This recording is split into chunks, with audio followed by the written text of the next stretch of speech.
je reviens sur l'origine de la SED. Donc, il y a quelques années, en 2010 à peu près, j'étais bénévole dans une association qui s'appelle SOS Pèlerins à Paris. Donc, on aidait beaucoup les pèlerins qui avaient des problématiques autour du Hajj. En France, il faut savoir qu'il y a deux associations qui travaillent beaucoup dans ce domaine en aval. Donc, qui s'appelle France Pèlerinage, qui travaille pendant et après. Et il y a le SOS Pèlerin qui travaille après.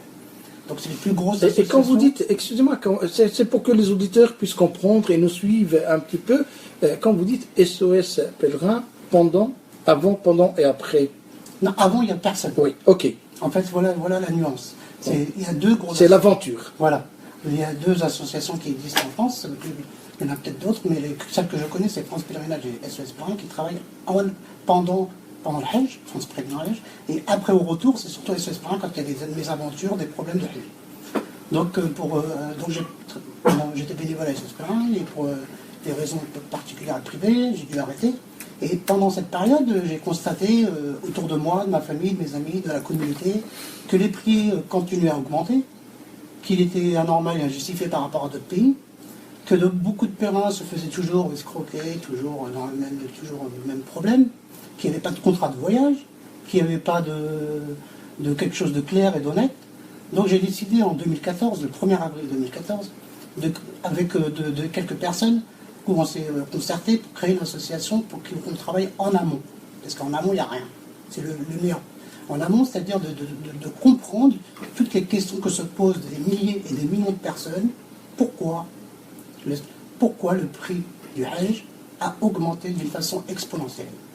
Donc le but de ma présence aujourd'hui, c'est d'expliquer à des milliers et de millions de personnes la cause, le questionnement qu'on se pose, les interrogations que se posent de millions de personnes, pourquoi et comment, et avec un cadre juridique.